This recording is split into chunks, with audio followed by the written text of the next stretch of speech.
Assalamualaikum warahmatullahi wabarakatuh. Perkenalkan, nama saya Nur Cahya Usman, Prodi Perbankan Syariah, Fakultas Ekonomi dan Bisnis Islam, Institut Agama Islam Negeri Parepare atau IAIN Parepare.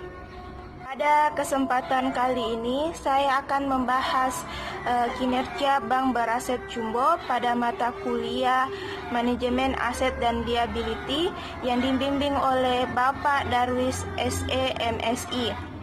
Baiklah, langsung saja. Pada saat ini, sejak adanya virus corona atau yang disebut dengan COVID-19, ini menjadi tantangan bagi setiap negara yang dimana bukan hanya harus mempertahankan atau menyeimbangkan perekonomian, juga harus mempertahankan kondisi tubuh agar tidak terkena virus ini. Yang dimana virus corona ini sudah memakan banyak korban dan dalam perekonomian membuat suatu negara memiliki krisis dalam perekonomiannya. Pandemi COVID-19 ini membawa dampak pada berbagai sektor bisnis, termasuk industri jasa keuangan. Dampak negatif memang dirasakan oleh industri ini, termasuk industri perbankan yang membuat kualitas kredit memburuk. Efek COVID-19 pada industri perbankan juga terlihat dari pupusnya harapan normalisasi suku bunga jangka menengah. Bank sentral negara-negara di dunia pun dipaksa untuk menurunkan tingkat suku bunga acuannya lebih lanjut. Akan tetapi menurut John, untuk efek jangka panjangnya, sektor bisnis komersial akan memberikan dampak peningkatan ketentuan migrasi atau kredit. Sementara dari segi bisnis investasi, John menilai dalam jangka pendek efeknya terdapat perbankan netral, peningkatan pendapatan perdagangan sementara proses manajer dan akuisisi atau M&A turun. Lalu secara jangka panjang bisnis investasi bakal berefek positif pada industri perbankan. Pendapatan advisory meningkat didorong oleh peningkatan kebutuhan pembiayaan kembali. Pada laporan keuangan, sangat penting bagi para investor karena mengetahui kinerja sebuah bank yang mereka akan suntikan dananya. Apakah bank tersebut sudah melakukan kinerja yang baik dan dapat memberikan keuntungan atau memberikan kerugian terhadap si investor tersebut. Pada investor juga ingin mengetahui apakah ada saham yang menarik untuk dia tempati menginvestasikan dananya, sehingga dapat memberikan keuntungan yang lebih besar dan menjadi salah satu koleksinya. Sedangkan indeks harga saham gabungan atau IHSG menjadi salah satu faktor yang mencerminkan kinerja pasar modal, apakah sedang mengalami peningkatan atau sedang mengalami penurunan. Selain itu, untuk mengetahui pergerakan harga saham ataupun untuk menentukan dari komitmen berdasarkan klarifikasi tertentu. Apalagi di bidang perbankan yang dimana perbankan memiliki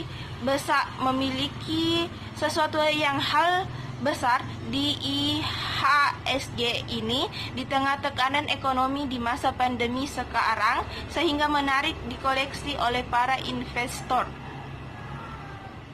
Pada dasarnya, para investor akan menginvestasikan dananya kepada jasa keuangan atau bank yang mereka pilih. Akan tetapi, sebelum melakukan hal tersebut, para investor akan melakukan riset atau melihat laporan keuangan pada bank tersebut. Karena untuk mengetahui apakah bank yang mereka pilih itu sesuai dan dapat menguntungkan bagi mereka. Terlebih lagi, untuk para investor baru, sebaiknya mengetahui dasar-dasar dari laporan keuangan sebelum melakukan investasi. Adapun kinerja salah satu bank terbesar di Indonesia yang dimana pada masa pandemi virus corona ini yang memakan hampir 8 bulan, bank ini bisa menarik para investor untuk menginvestasikan dananya, yaitu Bank Rakyat Indonesia yang memiliki total aset terbesar di Indonesia. Bank ini baru-baru saja merilis kinerjanya pada Rabu tanggal 11 November sampai dengan September 2020 dengan total aset mencapai 1.447,85 triliun, naik dengan angka 10,9% dengan cara tahunan. Pada kredit, pada kuartal pertama tahun 2020 ke kuartal kedua tahun 2020 mengalami penurunan dari 930,73 triliun menjadi 922,97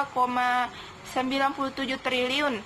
Tetapi pada kuartal ketiga tahun 2020 mengalami kenaikan di mana angkanya tersebut sampai dengan 12,38 triliun dari angka 922,97 triliun menjadi 935,35 triliun.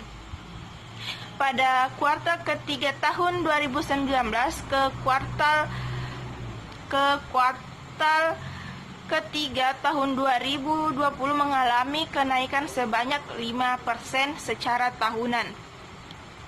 Pada penjelasan tersebut, kita mengetahui bahwa kredit Bank Rakyat Indonesia mengalami kenaikan 5% dari tahun lalu, yaitu 2019.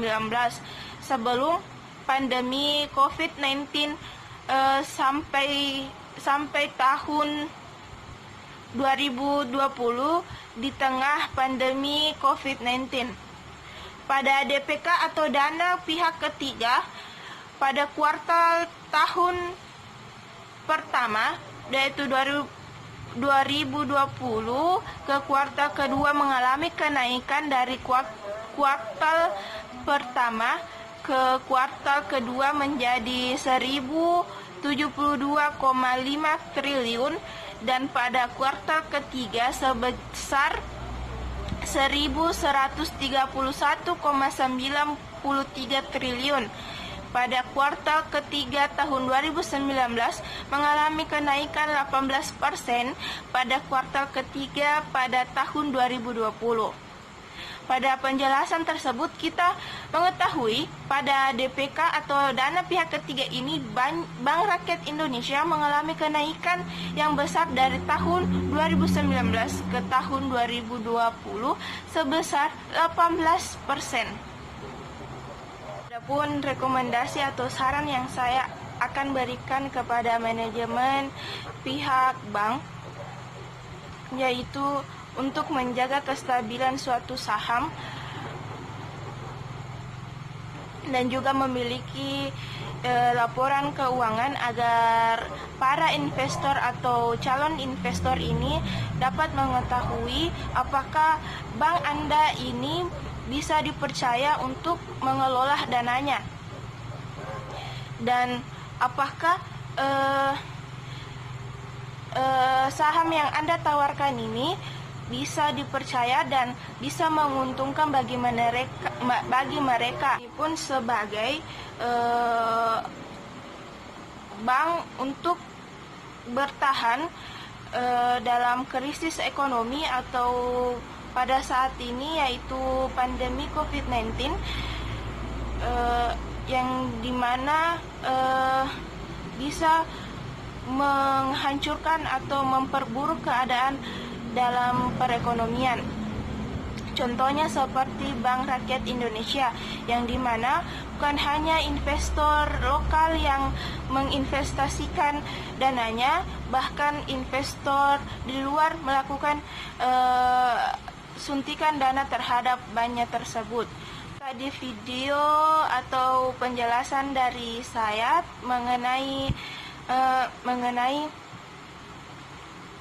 kinerja Bank Beriset Jumbo. Adapun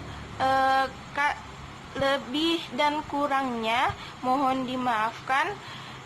Saya Nur Cahaya Usman, saya undur diri. Wassalamualaikum warahmatullahi wabarakatuh.